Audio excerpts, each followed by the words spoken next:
And now I am going to pass things over to Agnes Horvat. Agnes was once a postdoctoral fellow at NICO, but now is currently an assistant professor in the Department of Communication Studies, in the Computer Science Department, and in the Kellogg School of Management and Organizations. So Agnes, thank you so much for being here today, and I am going to pass things over to you.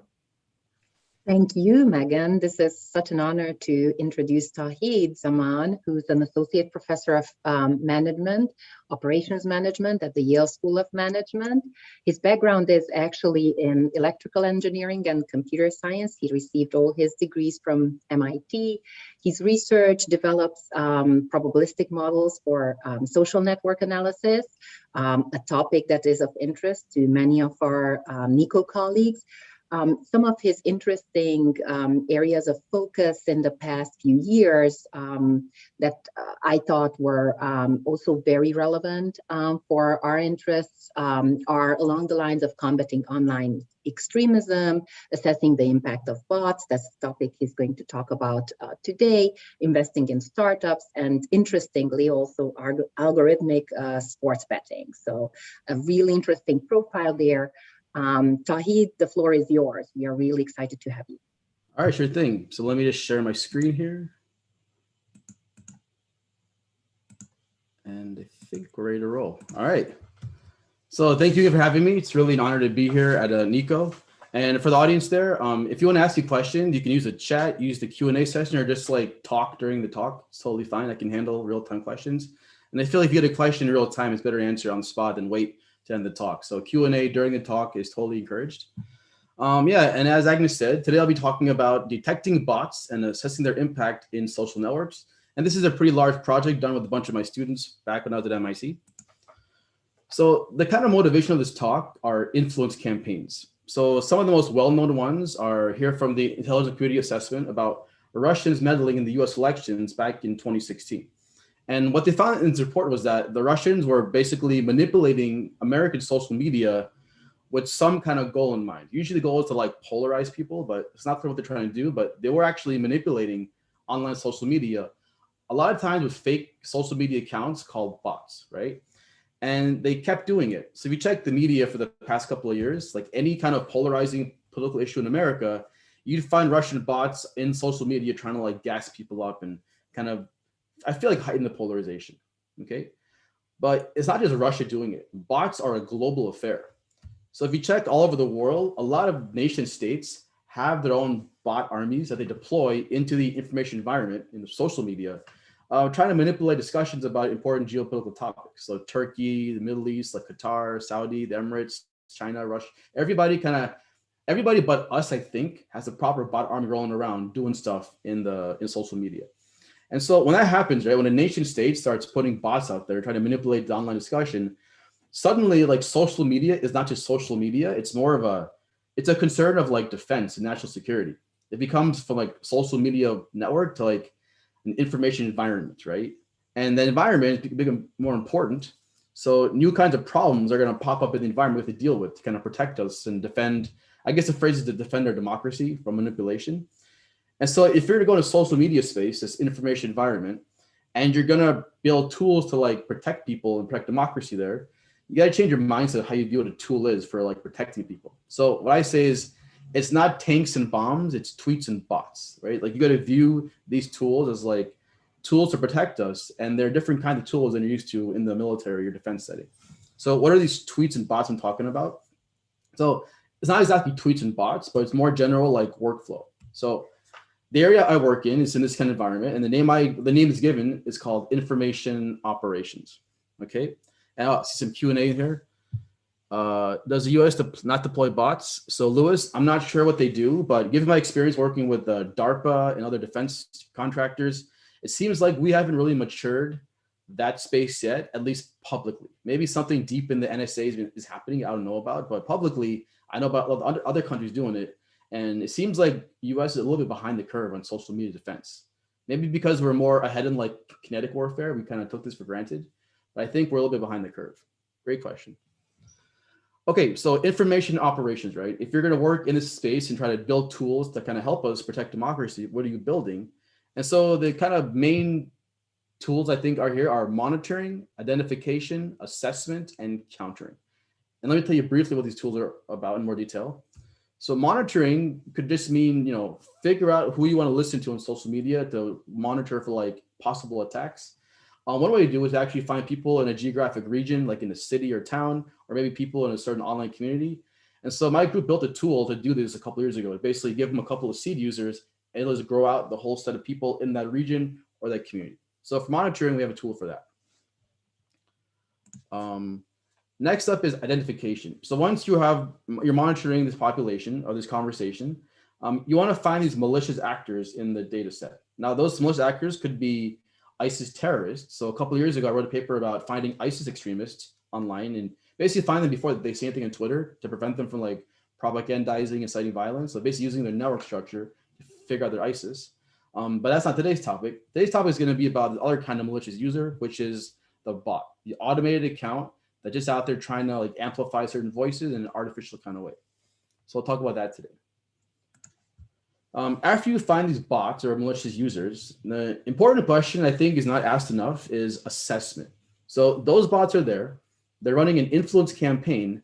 How do you kind of quantify the impact of that influence campaign? Like, how do you say these bots are out there, there's 1,000 bots maybe in the network, and they're a concern or they're not a concern, right? That kind of simple question. So I'm going to show you today a way to actually try to assess the impact of the bots in a social network, okay? And finally, I won't talk about this much today given the time constraints, but countering. So once you identify you're under attack by an influence campaign, how do you actually take actions to mitigate the influence campaign? And in particular, how do you like put a bot into the network, one of your bots, and connect with people to kind of counter the message being given by the opposition bots? And so we have a paper about how to counter the bots in a network, which I probably won't talk about today, but if we have time, I can mention briefly about it, okay? All right, so that is the information operation workflow: monitor, identify, assess, and counter. And today we're going to talk about the middle two blocks: how to identify these bots and how to assess the impact they have in the social network. Okay. All right, so let's begin with identification. And before I go on, I see Megan says Brian's got a hand up. Brian, you got a question? No? I don't think he had a question. If he did, I'll let you know. Awesome. All right, so let's get going here. So identifying bots. All right, so here is a Twitter account that my group was looking at a couple of years ago. And I basically gave this to a bunch of my human labelers on my team. They're students at MIT. And I said, tell me if it's a bot or a human, okay? They look at the account and look at its profile picture. It's kind of a weird profile picture, very abstract, right on face. They look at its background image. They look at its behavior on Twitter. It tweets a lot. And most of its tweets, almost all of its tweets are retweets. Like there's no content being created by this account. So my team of labelers said this looks like a bot to us, right? It's just very automatic behavior, excessive retweeting, no actual picture there. It looks kind of fake, but the human judgment, that's a bot. Now, if we took this Twitter account and put it through, at the time, the state-of-the-art bot detection algorithm called the Botometer, and the Botometer is a project, I think, built by some folks at Indiana University, so right next door to you folks. It's a machine learning algorithm. Basically, it pumps in all the data about the account. It's all of its tweets, who it's following, its profile picture, like everything you can get about that account. A lot of data goes into this random, I think it's a random forest they're using, and it spits out a probability that you're a bot. And the Botometer for that account that my team thought was a bot, they're not sure. It's like 45%. It could be either way, okay? Here's another example of the Botometer. So I fit it in Newsweek, okay? So Newsweek is not a bot account. It's the account of a American magazine, right? It's a verified account. If you see by this little blue check mark here, right? It's a blue check on Twitter. So this is clearly not a bot. So my human said, yeah, that's Newsweek. It's not a bot. But oddly enough, the Botometer thought it wasn't sure, 50-50, okay? And we're kind of like interested, like why does the Botometer think is not sure this is like, a human account, a non-bot account? And so we got thought that maybe the problem with Botometer is that, the way it looks at the account, kind of in isolation. So it takes an account, gets its tweets, gets who it's following, but that's about it, right? So looking at the account kind of in isolation and one at a time. And maybe that's why it misses some of the information that would tell it that this is actually a human account. Because if it's Newsweek, for instance, I bet people retweet Newsweek, right? It puts out like articles and people retweet it. So if you're getting retweeted, probably you're not a bot, right? Most likely. So maybe they're missing some information or looking at the bots in isolation. So we thought, why don't we look at the whole network of the interactions in a conversation online? So maybe people are talking about, let's say, COVID vaccines, for instance. Okay. Now, the tweets about that discussion, right? Some of those tweets are retweets. It's people actually sharing stuff. And a retweet looks like an edge in a network because you retweet me, it's like an edge from me to you. Yeah. And so we could draw this retweet graph of all the interactions, all the retweet interactions. And maybe if you look at the entire graph on the conversation in a snapshot in time, right? Just look at, after a couple of hours, look at the retweet graph about COVID vaccine or whatever you're looking at. Maybe looking at the whole graph in one shot lets you identify multiple bots simultaneously with the better accuracy than look at them one at a time. So that was the motivation for us trying to find the algorithm here. So before we begin, I'll tell you about the data sets we're going to analyze today. So we looked at 6 different data sets, and these are basically conversations on Twitter. So we look at things like Black Lives Matter from 2015 and 2016, Pizzagate from 2016, if you remember that conspiracy theory back in the day, the US election debates. We have tweets during a debate between Trump and Hillary back in 2016. Macron leaks with a scandal during the French election in 2017. And we got tweets about the Hungarian elections in 2018. So 6 different data sets, multiple languages all over the world, right? And they're pretty big data sets. For each one, we have hundreds of thousands of tweets. So pretty big data sets we collected for these different events. And we're going to try to find the bots in these data sets. So I had my team of labelers, these students, actually look at several hundred accounts and manually tell me if they're a bot or a human. We give them some basic instructions, like look for things that are retweeting a lot and they have a funny profile picture and these look kind of off to you. They don't look really human. And they label these accounts, a couple hundred, which took a while given I had 3 or 4 students on the team. But that would be our kind of our ground truth, right? If the human thinks you're a bot, for us, that would be like, oh, that's what we're trying to mimic, that behavior. Okay. For comparison, as a reference point, we're also going to calculate the bottom meter score for all these accounts. So later on, we're going to see if actually we can beat the bottom meter in terms of accuracy on these human labeled accounts. Okay. So once we have the accounts labeled, we can do some cool things. So I took the labeled accounts, a couple hundred accounts, and I drew them in a very specific kind of way. So I drew the bots on the periphery here in the red dots and the humans in the blue dots. Okay. And what I'm showing you here is just the retweet edges of bots retweeting humans. And what you notice here is that there's a lot of edges. Bots are retweeting humans, no surprise there. Here is just the edges of humans retweeting humans, and also you see a lot of edges there. So humans retweet humans, okay? Here is the humans retweeting the bots. You notice there's fewer edges there, right? It kind of visually looks like the humans don't retweet bots that much. And finally, bots retweeting bots, not many edges, just visual inspection of one example data set, okay? Now that pattern kind of persists across all the data sets. So in the plot here, what I'm showing is for every data set, what is the average retweets per target of the bots retweeting bots and bots doing humans in the top here. And the second plot on the bottom here is the human behavior, humans retweeting humans, humans retweeting bots. And what you should notice is that the human bars in every plot is much higher than the bot bars. So it means that the humans get more retweets per target than the bots do. Basically, no one's retweeting bots in a simple way, right? But that observation can be used to our advantage to determine who was a bot in the network in a clever way. So these phenomena where the humans retweet the humans, that's called homophily because it's like you're interacting with a similar type of person, a human in this case. And the bots exhibit heterophily, that they interact with a different category of person. They don't talk to bots, they talk to humans, so they retweet humans. So homophily for the humans and heterophily for the bots. This is our observations in our data set. So we're going to use that to get actually the algorithm to find the bots. Got a question here from Wenjin. Any chance of subjective bias or inter-iterator disagreement in group truth labels? Yeah, so Wenjin, to answer your question, to be a bot in our ground truth set, all the humans had to agree that was a bot. So any kind of like things like where disagreements, we would basically throw those accounts out. So the ones we're saying is like they're bots, they're really, really bots. Hopefully that answers your question. Yep. Okay, cool. So now let's talk about retweet graphs and bots. So, I have this retweet graph or retweet network, and the nodes in the network are the Twitter accounts. The edges are retweets, okay? And the label is that account a bot or a human, right? Now, I look at this picture and it kind of reminded me of something I learned back in physics back when I was in college. That was something called the IC model, or the EC model, I guess is the proper pronunciation, but I call it icing because it sounds like icing on a cake. So the IC model was a model for essentially magnets. So you have the nodes would be atoms in a crystal lattice, and the edges would be the interaction energy between the atoms, and the label would be atoms quantum spin. Is it up or down? Spin up, spin down. Okay. And the connection to our problem of bots and humans is that in the IC model, what they cared about was the probability of a given spin configuration. Who's up and who's down with the highest probability. In our case, we want is the most likely label configuration. Who's a bot and who's a human with the highest probability. So maybe we can actually map the IC model, which is also called a factor graph model in the machine learning community, to our problem of finding bots and humans. Okay. So some notation to figure out this IC model for our problem. Every node in the model is going to have a spin or a label. Okay. And the label is 0 if you're a human, 1 if you're a bot. Okay. We're going to learn those labels through this model. Every node has a feature. We'll call this features XI.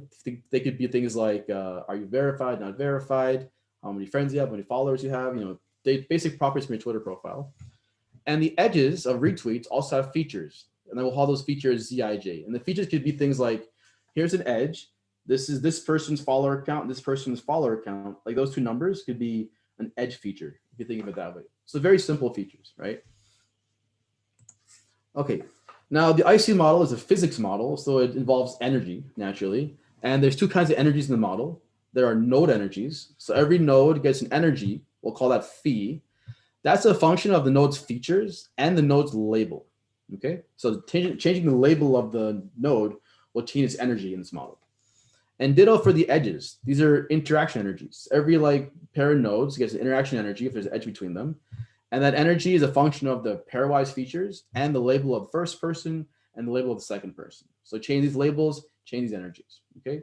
So that's the IC model energies. And we'll specify those in a bit, okay? But once you nail down what these energies are, then you can actually figure out who's a bot, who's a human. So most of our work's gonna be to figure out what the energies are.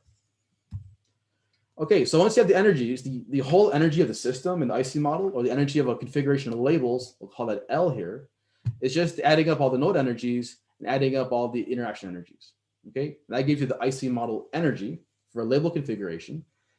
And the probability of a label configurations model is given by what's called the Gibbs measure. So it's just the exponential of the negative of the energy. So the higher the energy, the less likely your configuration of labels. We want the most likely configuration of labels to find out who the bots are. So we'll have to minimize the energy, right? So our problem boils down to taking an energy function and minimizing it over these labels, these 0, 1 labels, bot human label over all the accounts in the network simultaneously. That's how we find the bots and the humans in one shot. We minimize this function over all the labels in one shot, okay? So how do we do that minimization? Okay, so first we gotta specify what the energies are. So here we found for the node energies, and this is kind of surprising, if you make them 0, it actually works fine. And adding more features to the energy of the nodes that's more clever, intelligent, doesn't really improve the performance.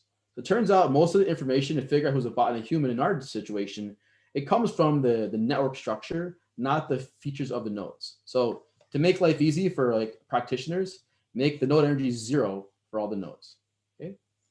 Okay. Next up is the interaction energies, right? The energy on the edges. So if we have a bot retweeting a bot, okay, that energy is given by this function here. The function is a bit of a mess. We kind of pulled it from a previous work we did in geolocation, the structure of the function. But the kind of important parts I want you to focus on is this W here. Wij is how many times node I retweets node J. So that's your data, okay? And the rest of the things here is constants. We're gonna basically estimate from the data itself. I won't talk about those given the time constraints, but I can mention them in the Q&A if you want to know. But yeah, we have the energy form for the 1-1 interaction, right? And the data pops up there. For the other 3 interactions, the 0-1, so human retweeting a bot, human, bot, human, it's going to be the 1-1 energy times the scaling constant, lambda 0-1, lambda 0-0, lambda 1-0. So we have basically 1, 2, 3 parameters here we have to figure out, plus the ones in this like function here. But the important parameters to learn are these lambdas for all the different energy configurations. Okay. So the question is, how do you find those lambdas? Well, we'll see. We have some constraints on these lambdas. Like there's some certain values they can't take. So for instance, we observe in our data set this homophily and heterophily, right? Humans retweet humans, bots retweet humans. So we just like as modelers ranked what we think are the most likely and the least likely types of interactions, kind of heuristically. So we said a bot human is very likely, a human is very likely, a bot is less likely, and a human bot is the least likely. So we basically chose this ordering, not totally arbitrarily, but based upon our knowledge of how Twitter works and what we saw in our empirical observations. So that's your ranking of the types of interactions.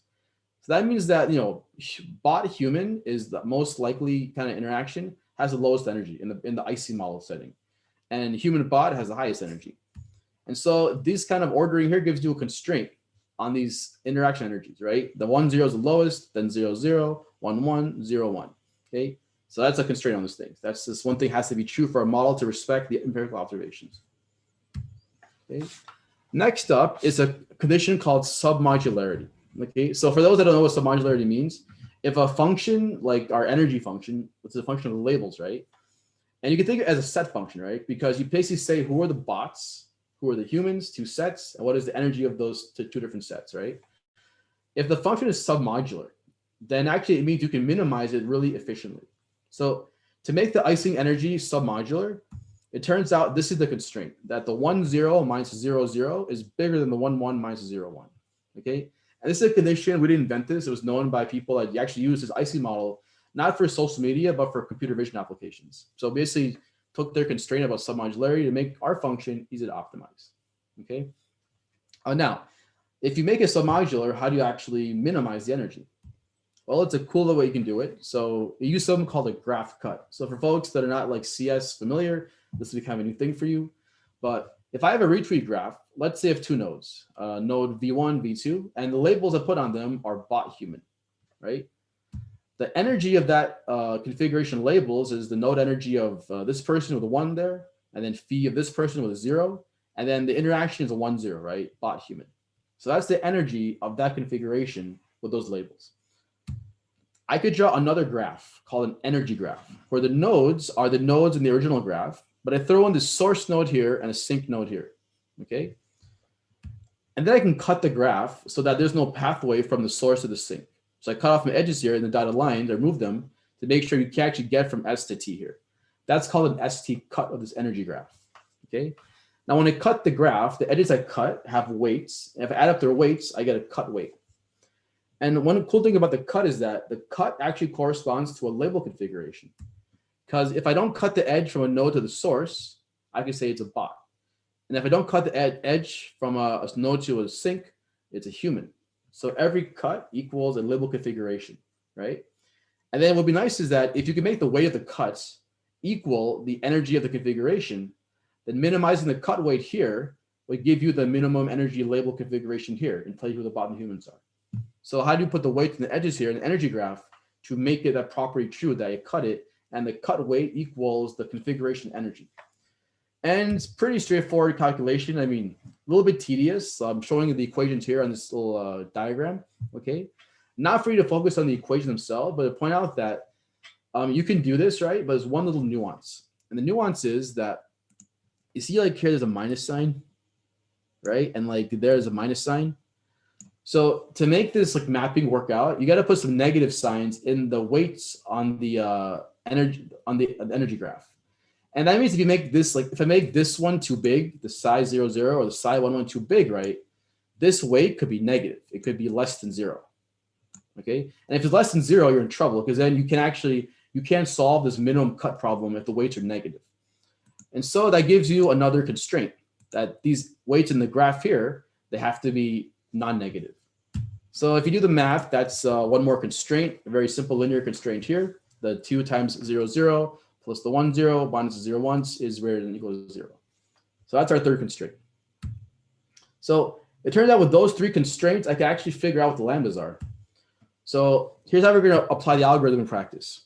So we're going to make lambda 0, 1 equal to 1. So that is going to be the human retweeting a bot. That's going to be our highest energy. We're going to make that 1 because we can actually pick the reference energy in this model. We have that freedom.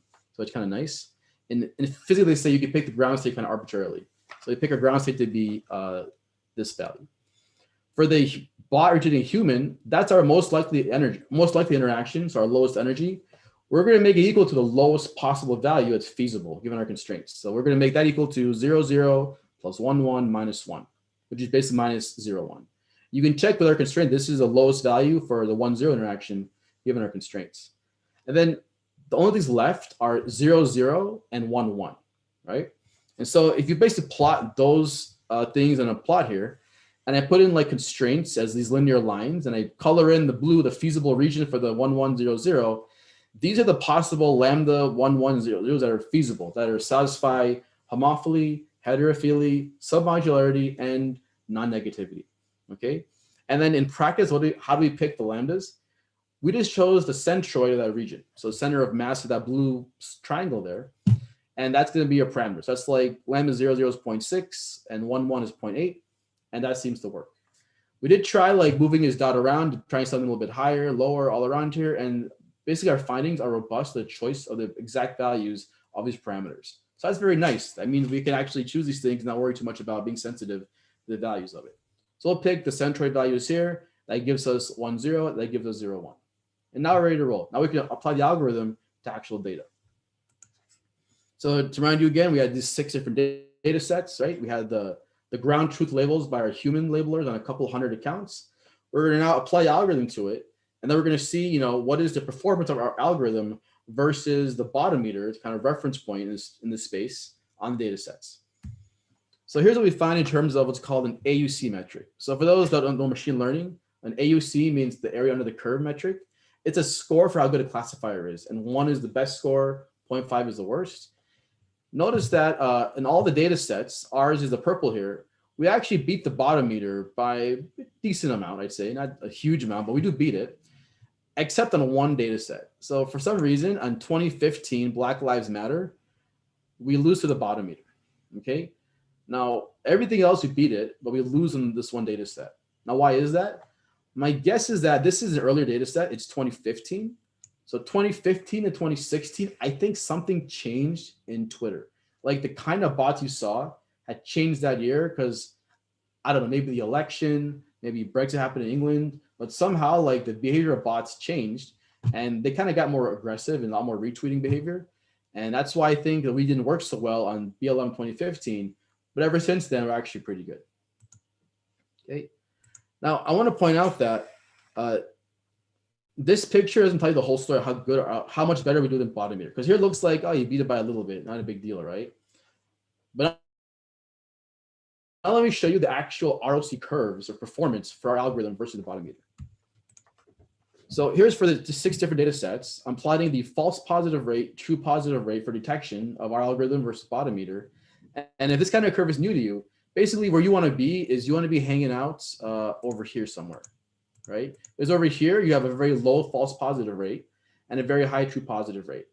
And if you check out the different ROC curves, like we are nailing this high corner over here, here, right? So we can achieve really, really low false positive rates and very high true positive rates that the bottom meter can't even hope to touch.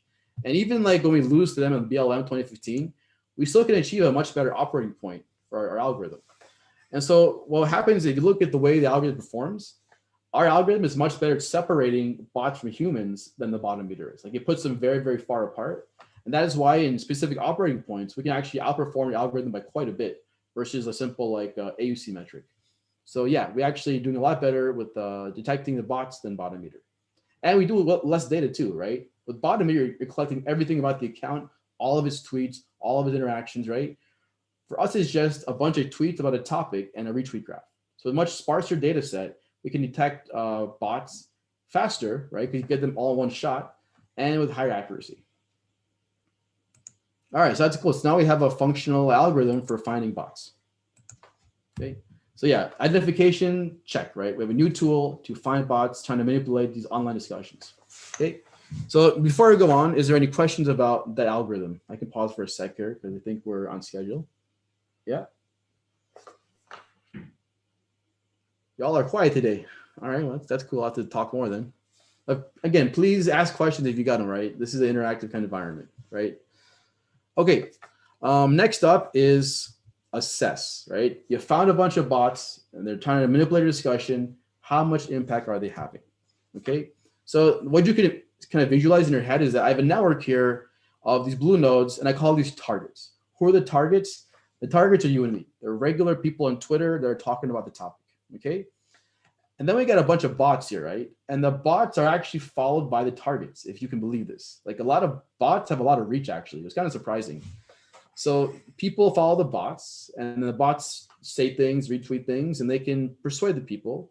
And then the people in the network, they can persuade other people. And the overall effect is bots could impact the opinions in this network over time, right?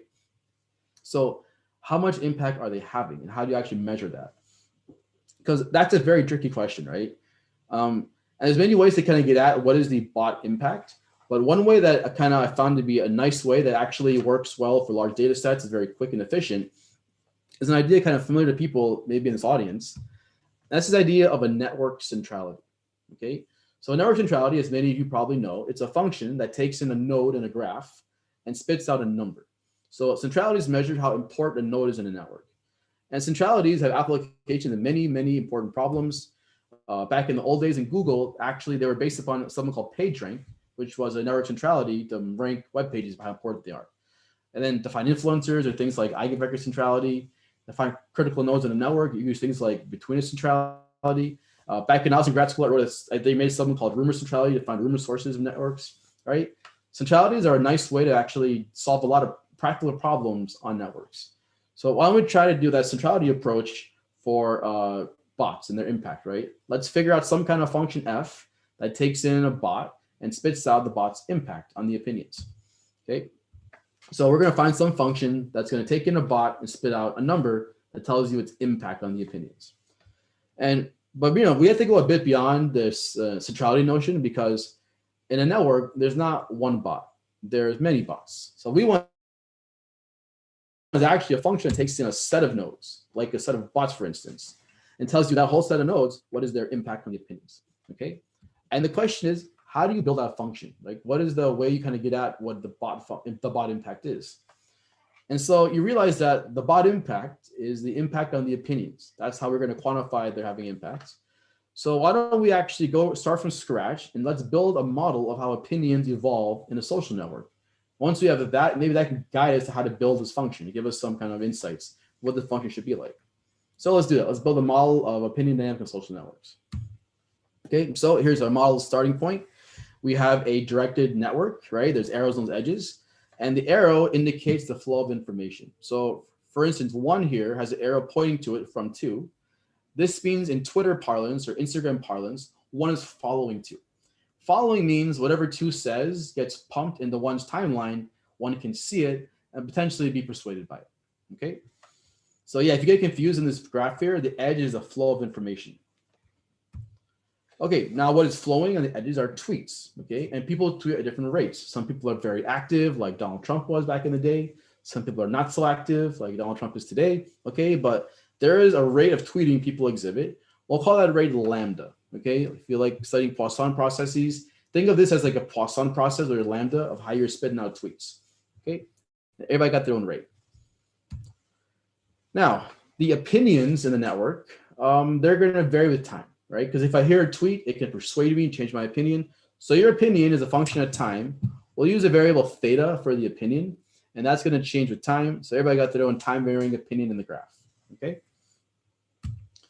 And the tweets that come out of you also have an opinion. So we'll call the tweet's opinion Y, okay? And Y is not going to be your exact opinion. So if your opinion theta is 0.5, your Y could be 0.5 plus minus some noise. So we're going to allow the tweets to be noisy versions of your opinion. Just that on average, that's this condition here. On average, the tweet's opinion equals your opinion. So if I average out over a lot of your tweets, I'll get your true opinion, okay? All right. Now, how do opinions change? So if somebody tweets something, let me get the draw to it. So there's a tweet that came out here, and this person heard it.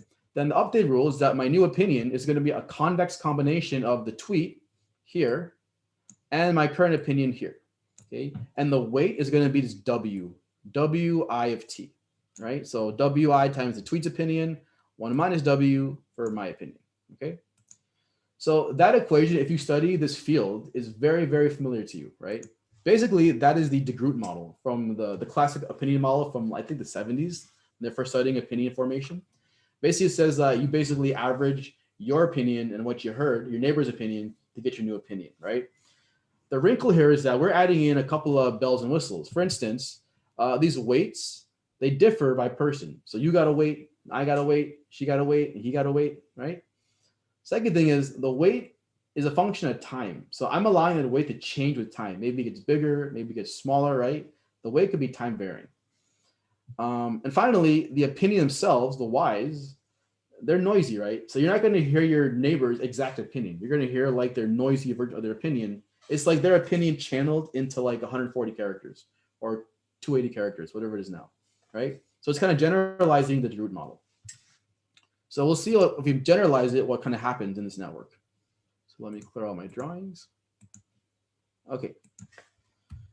Oh yeah, so one important point to mention here is that the de Groot model, if you actually let the things play out in the network, what happens is because you're always like pulling people towards your opinion when you tweet, eventually for most graphs, you get consensus. Like all the opinions are the same, okay? But if you like look at real social networks, you know, people are connected to each other, but the opinions are not the same. There's like persistent fluctuations in the network, right? Some people, you know, like Trump, some people hate Trump, or some people like Dr. Fauci, hate Dr. Fauci, right? There's like different opinions that persist in the network. You don't get consensus, okay?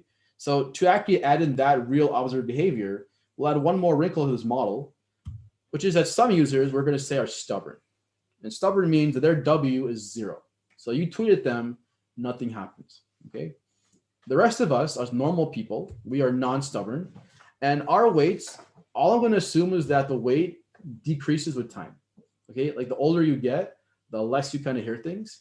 Another way to get this kind of decreasing weight, if I just average all the tweets I heard to get my current opinion, then the weight is like 1/t actually. So like it's there's averaging what you heard so far gives you newer tweets have less impact on you. And so that's also captured by this kind of assumption. So we'll just assume the weights are decreasing in time. Nothing else will assume. Okay, so that's our model. The question now is, what happens in this model after a long time, right? People in the network, they're tweeting, stubborn, non-stubborn, right? The blue nodes here, what do their opinions become after a long time? What you can show is that they reach an equilibrium. And the equilibrium here is given by this simple equation. So it says that the opinion of a person, theta I, is basically the weighted sum of their neighbor's opinions. So NI is like your neighbors, in particular, the people you're following, the people that are pumping into you. And the weight of your neighbor is how often they tweet, their tweet rate. So you're kind of doing a weighted average of your neighbor's opinions weighted by their tweet rate. So if somebody tweets more at you, you're kind of pulled more in their direction, which kind of makes sense, okay? So that's what we get in this model after a while. And by the way, this is the same thing in de Groot model you get. So this equilibrium is actually the same thing under his model, but just here I have a lot more bells and whistles, right? Heterogeneity amongst the users, time varying weights, but you get the same kind of equilibrium, which is nice. Another way to view this equilibrium is in terms of matrix equations, and they're going to find that useful later on. So I can rewrite that equation as some matrix F times a vector of the stubborn user's opinions, right, equals some matrix G times the vector of the non-stubborn opinions, right? A linear system, you can solve that for the non-stubborn opinions to get what they are. And we're going to find this useful in a bit in this talk, okay? But now let's try to make this equilibrium a bit more precise, right? Because I've been kind of hand wavy here. So we have some actual proper, like, precise theorems of when this thing kind of happens in the network. So when do we converge to this equilibrium? So our first result says that imagine that the sum of the smallest W's over time, summed over all the times, diverges, okay? So smallest W means your most stubborn person at every time point, okay? If those weights summed over time blow up, for instance, if the weights are 1/t, then summation of 1/t goes to like log t, which goes to infinity as t gets bigger and bigger and bigger. And it makes seem intuitively you are listening enough to new people. Like you listen enough to new opinions. Then if that's true, that divergent sum happens, the average value of the opinions of the non-stubborn people converges to our matrix equation that I showed you. G inverse times F times theta V0, the negative sign there. Okay.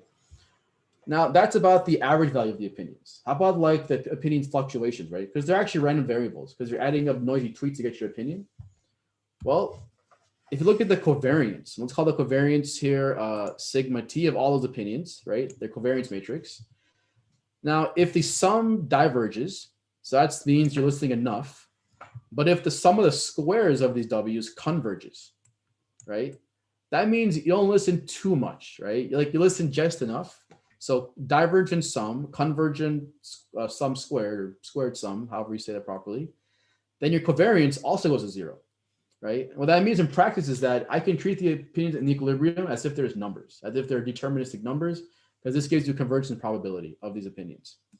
So small technical result, right, kind of shows that this equilibrium, it happens under a very broad range of conditions, right? The sum diverges, the sum of the squares converges, and you're good to go. Okay. Now our results kind of generalize some previous results by this paper by Gadari and Shrikant. In their paper, they had non-noisy opinions, but they had stubborn users, and they had constant update rules.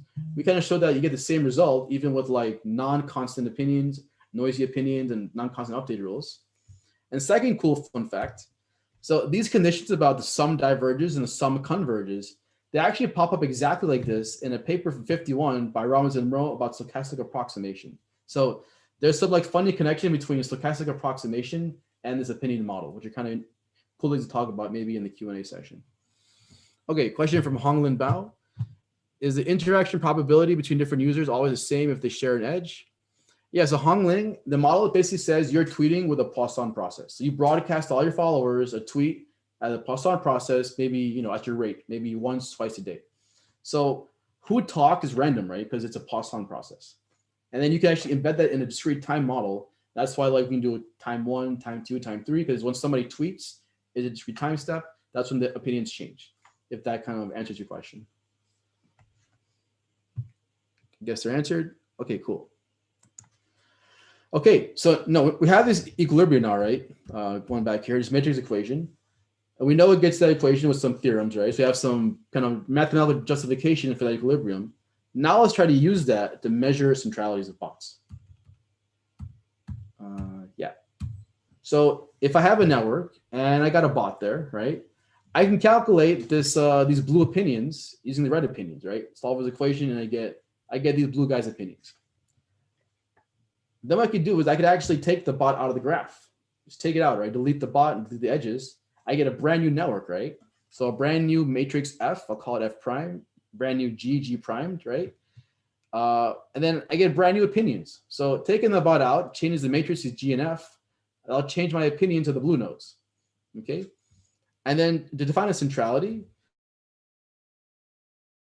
I mean, I think the way to say, a natural way is to say the shift in those opinions when the bot's taken out of the graph is a good way to measure this, the centrality of a node or a set of nodes, okay?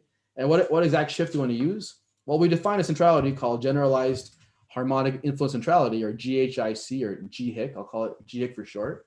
And this centrality is going to be defined as the change in the mean value of the opinions of the non-stubborn nodes when you take the nodes in a set S out of the graph.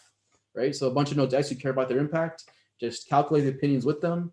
Without them, take the difference in the means of the non-stubborn nodes, and that is their impact, okay? And now we have an actual way to calculate bot impact, right? That's principled. It's based upon this opinion equilibrium that comes from this de Groot kind of model. And it actually captures a lot of the information you want to have. Like to have a big impact, you can show that the bots have to have a lot of reach. They have to be active.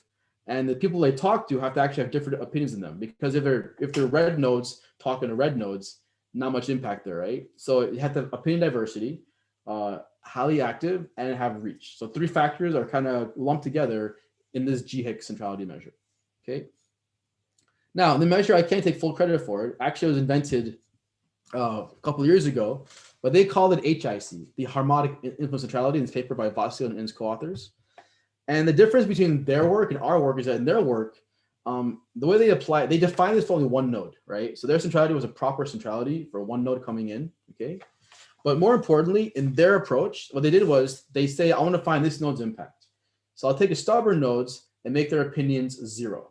I'll take my node and make its opinion 0 and make it opinion 1. And look at the change in the opinion when I flip the node's opinion. So they're like just flipping the node from 0 to 1. Okay. In our case, we're actually using the real opinions of the nodes. Like if your opinion is 0.65, I'm putting 0.65 for your opinion, not just zeros. And I can remove a bunch of nodes, take them out, and I'm not flipping the nodes, I'm taking them out of the graph, right? So just the kind of the way we apply it is more designed for like applications in real data sets. That's why I put the G there for generalized, okay? But basically the idea of messing with the node and its equilibrium, that was kind of thought up back then. We just kind of showed apply it to real data sets, okay? All right, so we have our centrality. So now let's apply it to real data sets, right? And that's where the devil sits in those details, how to apply this in real life. So for our data set, I'll talk about in detail. We'll use a data set about Brexit, okay? Why Brexit? We figured the Russians are trying to manipulate that Brexit vote in England a couple of years ago. So we figured let's just collect tweets about Brexit and see if bots are trying to manipulate that. Okay, so our data set is like 10 million tweets collected around 2018. So like during one of the Brexit like later votes in England. We have 10 million tweets, 100,000 people, 25 million edges. So a decent sized network on the conversation about Brexit. So let's apply the GHIC to it to figure out the bot impact, right? So to apply it, we just got to figure out who is stubborn. That's the important question because they kind of dictate other opinions, right? Okay, so if you read in the psychology literature, what they say there is that people with extreme opinions, like far to the left, far to the right, those opinions are usually hard to move around and they're more stubborn. So why don't we just take that insights from psychologists and apply it here? So if your opinion's extreme, like very, very close to 0 or very, very close to 1, let's say that's our scale, you're going to be stubborn. Okay, cool. How do you measure the opinions now, right? Because I just have the tweets. How do I take a tweet and figure out your actual opinion score? Well, to do that, we're going to use some AI. So to begin any kind of AI project, we have to have ground truth labeled data. So how do we label the tweets for this problem? So here's our trick, right? And I think this is a pretty clever trick. So I will take props for this one.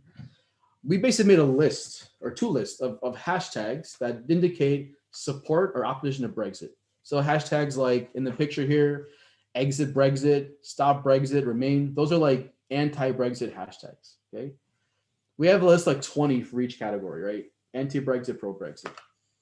And then we said, hey, if that hashtag is in your profile, not your tweet, in your profile description, you are a hardcore partisan. So everything out of your mouth about Brexit is going to be either a 0 or a 1, depending on which camp you're on. And so with that technique, we label this person's tweets that are about Brexit, but a bunch of zeros, right? That person doesn't like Brexit. And you do it for all your data sets. Like all the people in the data set that have those hashtags, right? Label all their tweets. And with that technique, you can label like 1 million tweets in like a minute, right? So now we got label training data. It isn't a perfect label, but actually in Twitter, the way people behave, it's actually pretty good. And then we take that labeled data, and then we basically took a neural network. And this is kind of an older architecture. So at the time, this is like kind of state of the art. Now today we use like transformers and more better things than that, but this worked pretty well, a simple convolutional architecture. And we use 80% training to 20% testing. When this thing's fully trained, its accuracy is like 86%. So it's actually pretty good at measuring the sentiment on our like 1s and 0s we had, okay? Then we take that neural network once it's trained and apply it to all the tweets, okay? And then every user, we take all their tweets, average them, and that's your opinion, okay? Your average of your tweets is your opinion in the graph. So then who's stubborn? Well, the extreme points are going to be stubborn. So this is a neural network. It spits out, things between 0 and 1. So things near 0 are stubborn and things near 1 are stubborn. We just got to pick how big those intervals are, right? And so we just chose kind of heuristically 0 to 0.1, 0.9 to 1. So this gave about 20% of the graph was stubborn, okay? We tried making those things bigger and smaller to see if it affects the results. And luckily for us, thank God, we're actually robust to the precise value of the interval. So you could do 0.0 to 0.05 or 0.15 and it didn't change things that much. Okay, so we got our data split up now and we have our stubborn users and 80% of the graph is non-stubborn. We can find their opinions. So we solve for their opinions, then we take the bots out, solve it again and look at the difference in the mean opinion, and that's the bot's impact, okay? Now, who are the bots? Well, that we can solve, right? We have our ICML algorithm. So we apply the algorithm to our 100 or 10 million tweets. We find about 5,800 bots, which is 6% of the graph. So 6% of my nodes are bots, which is a lot, okay? And most of the bots are actually anti-Brexit bots. Okay? It's like 2-to-1 ratio, anti-Brexit to pro-Brexit, okay? And in the whole data set, actually the data set's like biased towards anti-Brexit. I think it's 3-to-1 or something, anti-Brexit to pro-Brexit users. So the discussion on Twitter about the word Brexit was kind of dominated by left-leaning people, interestingly enough. Okay, so now we got the bots, we take them out, we solve, put them back in, solve, look at the change in your opinions, right? Here's what we find for the bot impact on Brexit. No impact. So those 6,000 bots in that network, with them there, without them there, the mean opinion kind of sits at 0.27, which is an anti-Brexit opinion. That's the bias in the data set. But those bots aren't having an impact. Oh, so a lot of bots, maybe you should be concerned, but the method says, they're not really, they can't move things too much here, right? So you shouldn't be too concerned about these bots. But is that always true for all data sets? No. So we tried a few more data sets. So we got Brexit here, already seen that one, no impact. We looked at this US debate between Trump and Hillary, the tweets about that. We looked at Gilets jaunes. So this is a French data set. I had a French student at the time, and he speaks French, obviously. So this is a big protest in France back in 2019 against the Macron government. So those tweets are all in French, by the way. So this method I'm using, it's language agnostic. Once you get your hashtag list, right, the whole process is language agnostic from that point on. So we'll try it in French, see how we do, okay? And this is like a preview. This data set of Trump and Hillary, there's only like 1% of that graph is bots. It's a very small bot fraction. And Gilets jaunes, I think the number of bots was like 12 or 13%, like a lot of bots in Gilets jaunes, okay? Also, this is 2016, this is 2019. So maybe as time progresses, the bots become more prevalent, that could be it. But anyways, let's see the impact, right? So for the debate data set, those bots, they're very small in number, have a really big impact because they're really, really active. They're like 100 times more active than people are. And if you see how they pull it, they pull the opinions down. So the bots are actually helping Hillary, right? And the funny thing is, if you look at the bot numbers, in this data set, there's twice as many Trump bots than Hillary bots. So there's more Trump bots. Oh my God, Trump's being propped by bots. But their actual impact is the other way around because the Hillary bots are more active, have more reach, right? And so, yeah, it's actually the opposite of the bot number. So bot number by itself does not tell you the right actual impact they're having because it's neglecting the reach, the activity, other kind of factors like that. In Gilets jaunes, it's the opposite, that the bots are numerous and they pull things upwards towards the anti-Macron pro-Gilets jaunes sentiment. It's a pretty big pull. So for Gilets jaunes, I would say that thing is under attack. Like that is a discussion being manipulated by the artificial accounts. The election, similar kind of thing. But Brexit, I'd say the bots are there, but not too much of a concern, right? So there's like a way to like use this tool in practice. All right, so I think I'm running out of time here, so I'll wrap up. So yeah, assess, now we have that tool figured out. So we can actually do two of the things here on this flow chart. So in conclusion, right, monitor, identify, assess, counter. These are the capabilities for information operations. And I showed you today that, for practical applications, we can identify bots very easily now with this ICML algorithm. And more importantly, we can assess their impact on real data sets and kind of see if the bots are a concern or not a concern, okay? All right, I will stop there. Thank you for your attention. Sorry for going a bit over my time. Thank you, Tauhid. That was great. Virtual clapping in the background. Tauhid is taking now questions. We are almost at time, so whoever has to go will go, but I think we still have a few minutes for questions. And while we receive those, I was wondering, I really liked how you used the Ising model in this context. I was wondering, since that does not map to the real dynamics in physics, do you think that there's an actual mapping in your case in this retweet graph? So the actual dynamic, no, but the dynamics that you incorporate in this model, some of the influencing. Model for equilibrium, right? It's not a dynamic model. So it's saying equilibrium, this is how things behave. So for defining the bots, if you notice, I never talk about time values of anything. It's just the number of retweets, right? So that is a model based on equilibriums. Actually, both my models are, if I think about it, right?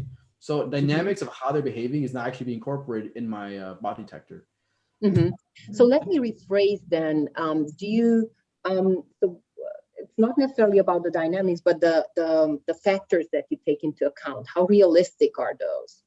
So things like, so the retweet behavior of the bots retweeting the humans and not retweeting the bots, I think that behavior is pretty robust because this has been happening. We've been using this for the past couple of years, the algorithm, and it seems like the bots in Twitter, a lot of them are just retweet bots. They just go out there and retweet stuff, and they retweet kind of targeted users, like specific kinds of users, and they're not retweeting each other. So I think that behavior has been holding up for the past couple of years. But I will say, as AI gets better, I think bots don't have to, like, if I was going to break my algorithm, to beat my algorithm, what I do is I take a transformer like GPT-2 that generates fake text. And I would just take like a real tweet by someone, I put it as input and make it like a modified tweet as an output. Like take that same tweet, but rephrase it and then tweet that. So if you tweet, right, my thing breaks. And so at the time, right, for the past couple of years, you couldn't make text that's like synthetic, but sounds kind of real. Like they weren't actually there yet. Nowadays, I mean, what I've seen so far is that, yeah, I think in a year or two, we could make bots just talk, just tweet. And then the problem gets harder again. How do you find these bots? If they're not retweeting anyone, they're just talking, right? And there you'll just have to change the algorithm, detect like artificial text pattern, things like that. But that's going to be the next gen of bots, right? It's like generation 2. Generation 1 is just retweeting in an automated way. So that's really interesting. It brings me to the next question that I had. So your performance was really impressive in comparison to the Botometer, probably also because that's maybe 5 years older, but there still seem to be some room for improvement. Do you have an intuition based on the data that you looked at, what might be missing aside of this retweeting behavior? Yeah, I mean, to answer that question, you have to know what the bots are doing, right? How their behavior is distinct from human behavior. And I was going to throw in some more wrinkles to make it a bit more like complex algorithm. Things like the timing of their behavior. So humans have a biurnal pattern. They're active like twice a day and they sleep.